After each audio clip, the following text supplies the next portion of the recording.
Hello YouTubes, this is Grimweird coming back at you with more Enigmatica 2 Expert Mode playthrough action for Minecraft 1.12.2. As always, we are joined by our lovely avatar, Zombie Steve. And let's take a look at what's going on. So, last episode we made an extreme reactor. It is not the most wonderful and efficient beast, but it's sort of pretty. And basically, for the amount of power it's generating, it is a glorified way to turn uranium into cyanite. So if I were trying to use this as a real power source, I'd probably be aiming more for 500% fuel reactivity, and I'd probably be making it a lot bigger to try and get more than 35,000 RF per tick out. So yeah. It's pretty and it's cool, and we sort of needed to do it to get some of the cyanide out. But now that I have churned some of my uranium into cyanide, it's pretty much a water feature. You know, it's just here. It's emergency power if anything happens while I'm screwing around with other stuff. Because right now, the 60,000 RF per tick coming from my ethylene-driven gas turbine advanced generator is meeting my needs. But I still think it's sort of pretty. I like the way the water drips here. Every once in a while it starts throwing out snowflakes. That's cool. Anyway, I like it. So that is going on. It's pretty much done for now except for emergency power generation. Like let's say I do something and, blow 100 million or even a billion, multi-billion out of my induction casing thing. I can turn this back on to help bring my supply back up. I did do a little rewiring. I ran the wire up into the ceiling a bit. I moved. I have some spare RTGs here that I'm just using as extra input into here since I don't have any other use for them. It finally dawned on me that for emergency purposes, I should take the best RTG I have and slap it onto the energy acceptor for my ME network. Because last time I was talking about maybe making a second parallel induction matrix for mechanism as a holding storage for my power, so that if I was playing with this, I wouldn't take my ME system down. Well, now I have some backup power for my ME system, so that's cool. What else is going on? I want to talk about getting to the deep dark, and for that you need, if we take a look at the recipe,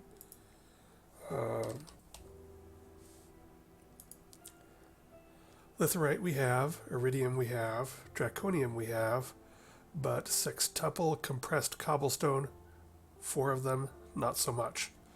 So a while back, I can't remember if I showed it on camera, but as something quick and dirty, I took this extra utilities transfer node for items, and if you slap a mining upgrade in it and put it on a cobblestone, which is separating water and lava, it will basically suck the cobblestone out of there, instantaneously replacing it with new cobble formed from these 2 blocks, and everything stays the same and normal, and you can suck cobblestone out through the transfer node into transfer pipes and send it somewhere.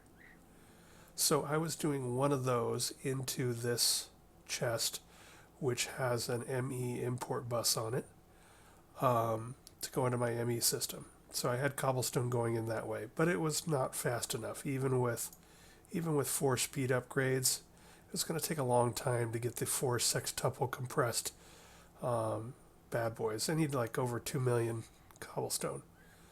So I was searching for other ways to make it, and I found out that Nuclearcraft does have cobblestone generators in them.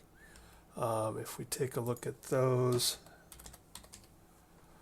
there is the cobblestone generator at 8 cobblestones per second, 64 per second for the compact one, which is the one I made, and 512 for the dense one. Now these do take a decent amount of lead each, and it takes 8 of the little guys to make one of the medium-sized, and then 8 of the medium-sized to make one of the big ones. So if you were trying to do things that way, you could get into sort of a lead sink, use up a lot of lead. I tried one middle-sized one just to see what it was, and to be honest, I think it was producing considerably less than it says it was. So I sort of got scared off of that. Not that I have a shortage of lead or anything, I just don't want to be wasteful. So I backed away from that, but now I had this one going through a hopper into my ME system, and I had this one going in there, and I was definitely getting, a decent amount of cobblestone going in there. Not 2 million worth, but, a decent amount. So then I started to realize I was getting a lot, and it was eating up ME storage space, so then I was like in here manually grabbing things and taking cobblestone and compressing it. So then I thought I would make ME automated crafting things to do it, but it takes up a lot of, when you're talking like, I'd like walk away for a while, I'd come back, have 15,000 cobblestone. Well, a recipe to turn 15,000 cobblestone into the compressed one, it takes a lot of CPU, it takes a lot of time, it's just messy. So I am up to 1 sextuple compressed cobblestone, so I need 3 more to go. But I just wasn't satisfied with the speed of things. So that's when I realized probably what I should be doing, instead of like making a mess out of my ME system, I should be going into some compacting storage drawers. So that's what I've got going on here. Probably don't need this controller. I probably could just go straight into the drawer, but I was still sort of playing around with things. So here I've got them piped into the controller, which then feeds this compacting drawer that's next to it. I primed it by putting a cobblestone in this corner, which made it immediately set this to compressed and this to double compressed. I then took out the drawer key and locked it to that, just in case I, sucked everything out and it reset itself. I also used the quantify key to turn it on so it'll show me the numbers of everything. And I thought, okay, well that's good. I can just, take the double stuff out and then just have to craft that. But I thought, wait a minute, we can take this further. So I've daisy chained them. I took a double compressed and I primed the bottom right corner of this to make this double, triple, quadruple, locked it, quantified it. Then I took a quadruple, primed this lower corner, so now this compacting drawer is quadruple, quintuple, sextuple, and then I am sucking the doubles out of here into here, and then the quadruples out of here into there.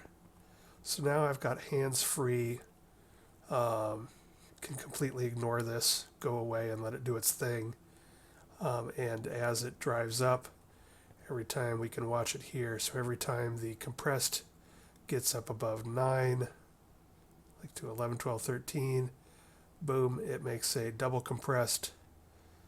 The double compressed one gets sucked over to here. Whenever it tries to turn it into a triple compressed. Whenever we get a triple compressed one, which should happen any moment, boom, it makes a quadruple. The quadruple gets sucked over here, and so on and so forth. So now I'm not fussing with my ME system, I'm not fussing with any of this stuff. Now I can just sort of walk away and let it go. And of course, now that I know what I'm doing, I could make this all into one neat little package of 3 compacting drawers next to a little farm of these guys. Well, I sort of glossed past this, but these transfer nodes, the recipe comes in 4, and I had just deployed 1. And I thought to myself, well, that's a waste. I can deploy the other 3 as well. So now I've expanded that to have 4 of these going all at once. And I put speed upgrades in all 4. So we are, if you just sort of watch what it's kicking out, you can see we're kicking out at a pretty decent pace from these 4. Got some more coming from this thing. And we're kicking things up pretty darn quick. If we watch the double compressed, it's one every second and a half, 2 seconds. So I feel much better about this whole situation of trying to get the 3 more sextuple compressed cobblestones, because that was being annoying. So that's one thing. I highly recommend this method. At first I was worried I might have to do some sort of filtering here, but you can see I'm not having to filter at all, which means you could probably do this just with item ducts. And the reason you don't have to filter is because once you put a double compressed one here and lock the drawer, or even if you don't lock the drawer, even if you just never empty it, it will only accept double, triple, and quadruple. So it's not like it's going to suck the uncompressed and compressed out of here. It just won't do it. So no filtering necessary as long as you prime the drawers with what you want them to be. So I'm happy with that. That's a much more elegant solution to getting my sextuple bad boys ready to go for my deep dark portal.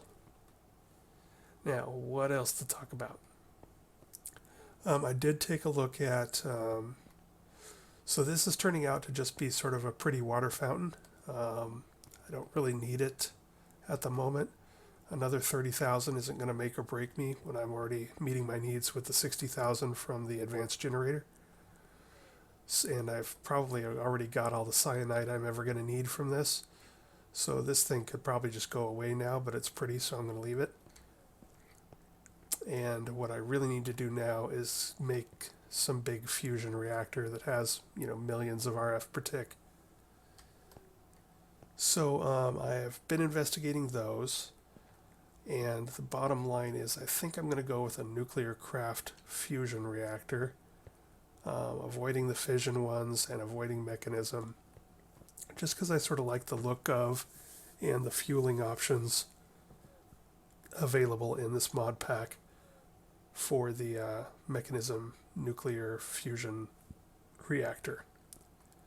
So I've never done that, and I'm only vaguely aware of what's going on, so let's take a look at that real quick. I just sort of did a little bit of reading on the wiki and a little bit of watching of One Spotlight, but my attention was only half on it because I was doing something else. So this is the meat and potatoes of it. This is the middle of it. And I think this was like a 3x3 thing, which is sort of the core. Elite plating. Calcium sulfate. Well, we know we can make that, so it's a good thing that we did that. I better take a look at... So, rhodochrosite is made from ruby. Ruby is in, I think, like desert and wasteland biomes. Let's take a look at how much ruby we have. 132, that's probably enough, but I'll have to keep an eye on my rubies. Make sure I don't run low on those. What else was I going to look at? So that core here. What are these? Magnesium diboride. An advanced metallurgic fabricator. We have one of those. Yay! So that'll be easy.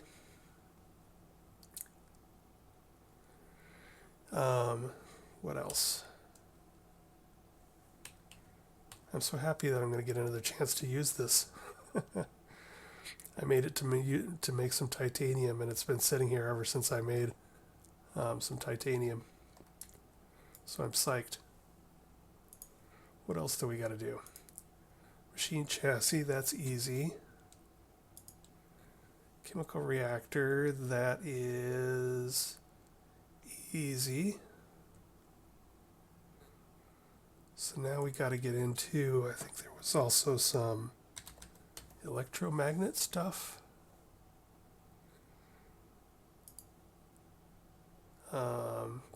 That's easy. The transparent one. just add some glass to it. That's easy. Gotta make the transparent ones. What else do we need? There was some sort of thing that were rods coming from the core out to the electromagnet. What were those called?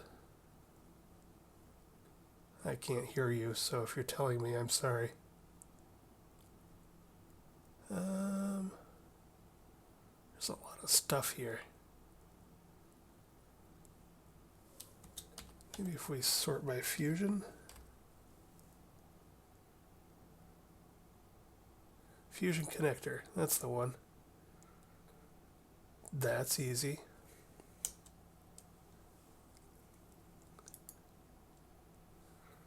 So these are the main ones. We're going to have a core, some fusion connectors. Those are like spokes on a wheel going out to the electromagnets that are big circles that circle it, or squares, I guess you would say in Minecraft. So these are the main things here. I'll go with the transparent ones. And then I think there's some stuff we'll have to get into, probably some active cooling.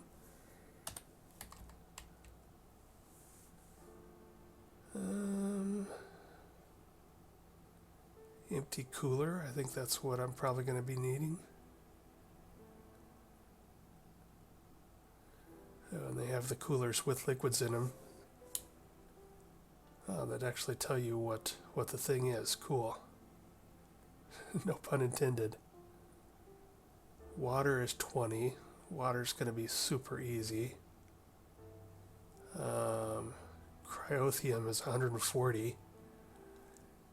I might try and be fancy and do cryothium. So what I can do with cryothium is I can actually set up my powered Blizz spawner and just basically slaughter blizzes endlessly to keep my thing cool. That might be sort of fun. I think I could probably get away with, unless I make someone that's really, really huge, I could probably get away with just making a ton of coolers and filling them with water. And they're actually really cheap to build, so I'm not sure why I wouldn't do that. But I think it'd be more fun to do this, make cryothium coolers, and then keep them fueled by slaughtering vast amounts of blizzes. That sounds like fun. And they're blue, so they're pretty. Alright, so, yeah, we got a plan. Oh, the other thing we need to do is we got to figure out how we're going to fuel the damn thing. So, don't know if we need a supercooler. Probably not. Alright, so I think those are the main things we need, and it's all totally doable. So the real thing now is we got to ask ourselves, what fuel are we going to try and run through it? I think rumor has it that people tend to use deuterium because Mechanism has an easy way of making deuterium. I think you can just make a little pool. Mechanism. Do I have any of those Mechanism pumps? I don't think I do. Sorry, lost my train of thought there.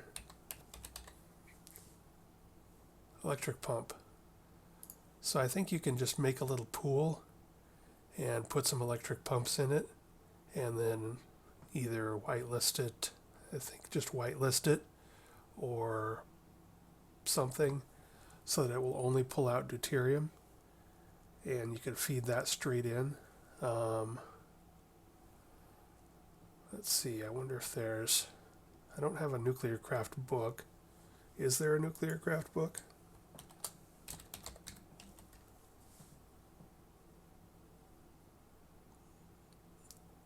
Seven pages. Ay caramba.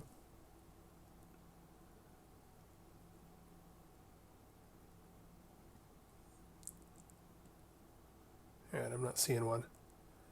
But I think you can just run deuterium through it.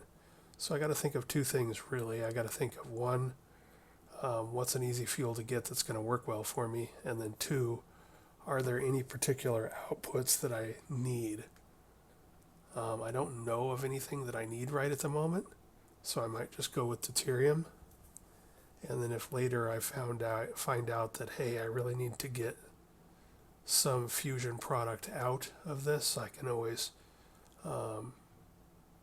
turn it off, get rid of the fuel, put in a different fuel, etc. But I'll need to do a little research first. So I think I'm going to pause recording here, and I'm going to do a little bit more research on these, and then I'll come back when I've made a better plan and figured out where I want to put it and start assembling the pieces, and then we'll probably get it built and turned on next episode. So we'll be right back. Alright, so plans have been made. I had to decide what fuel source, I had to decide what side or what size of a Nuclearcraft Fusion Reactor, I had to decide where to put it, yada yada yada. So I've been running around for a bit figuring all that out. So here we're down by bedrock. This was sort of my initial workshop with my smeltery and drawers, which are now mostly unused, except for when I need to make a crap load of tin. Sometimes I melt it and then output it there. Then we've got, vague stuff over here, things that I'm not using too much, like my enchanting room, and got my void miners down here near bedrock. But I'm looking to sort of keep things all in the rough same neighborhood, under the cave illuminator and in the same number of chunks, and keep those chunks sort of lit up so we can see, sort of what area I want to stay in. Is probably in, this kind of area. And the fusion reactor is loud. It goes wah, wah, wah, wah, wah, from what I saw in a YouTube video. So I want it near me, but I don't want it too near me. So if I hop up the elevator, here's my ME network, my power generation there, some of my bigger machines, my induction matrix for storing power, my new water feature. If I go up again, I've got my bunch of machines and auto crafting set up, and my advanced metallurgic fabricator. And so I wanted to keep going higher. If I look here, I'm at Y18. These elevators are good for about 20 here. So if I go up to Y37, so 19 up, I've decided to make a floor here. You can see sort of off where those vines were. There was a lot of mining tunnels up in here anyway that I'd already sort of cleaned out. And so this is going to be the corner of the room that I put it in. I don't think it matters so much, but I'm sort of a creature of habit from back in the old vanilla days when we didn't have chunk loading and all that garbage. So if I take a look at where the chunks are, we didn't even have tools like this. We had to go F3 and try and figure out when we moved to a different chunk. But I sort of want to keep it down in this direction, and I sort of want to keep the nuclear reactor, all bits of it, in the same chunk. Now obviously if I was going to do like a huge one, that wouldn't be possible. And to be honest, I don't even think it really matters. But I was waffling between, do I want to make it, a connector size of 2 or 3 or 4? Well, it turns out that 2 is probably smaller than I want. 4 is going to spill into different chunks. But 3, a connector size of 3 is going to be just about right. So I'm going to try and keep it all in this chunk right here. I'm going to set the center of it. So the 3x3 core will go here. And then I'll have connectors of 1, 2, 3. And then there's like multiple sides to the toroid ring around it. So that will be, this will be electromagnets, the middle, and then this will be the top and bottom of my electromagnetic ring. and then this will be the outside of my electromagnetic ring. So it'll look something like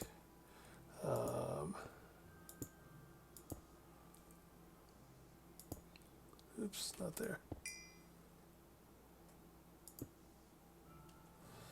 So my ring will look something like this.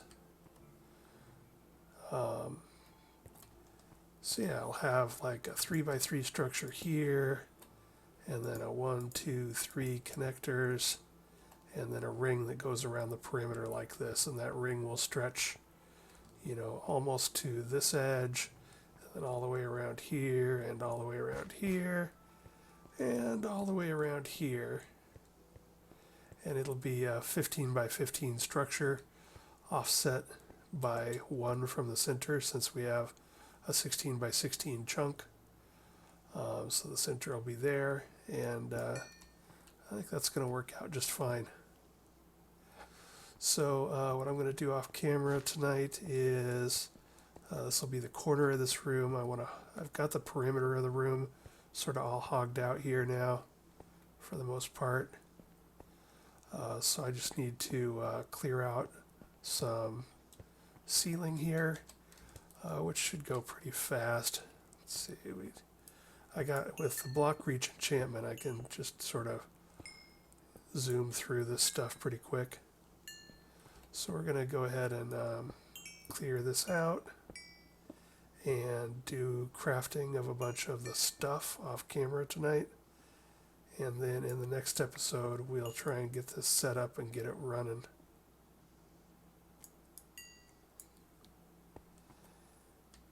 And I think I am going to just start out with deuterium. There's a couple of nice things about deuterium as a source. One, since we have mechanism, and since mechanism has an easy way to get heavy water with its pumps out of a little water pond, I think the creation of the fuel is going to be easy. And if we look at it, deuterium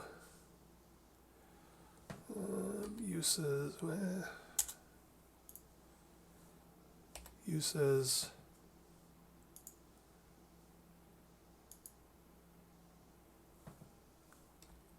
liquid deuterium uses. Here we go. So when we come to the fusion reactor page, I think one of the best fuel combos is probably tritium and deuterium, and that's something we could do, and it gets you probably you know, some of the best amounts of neutron fluid, which is something we're going to need for making neutronium, for making stuff. But what we're probably going to do is just take heavy water out into an electrolytic separator, separate out the deuterium, and then send that straight in here, and just do deuterium, not do a mixture. And one of the things I like about it, not only is it pretty easy and straightforward to just do the electrolytic separator and get the deuterium fuel, but it actually gives a nice wide variety of stuff. Is it giving us the most neutron fluid? No, but it's given us, you know, it's given us helium-3 and tritium and hydrogen and neutron fluid.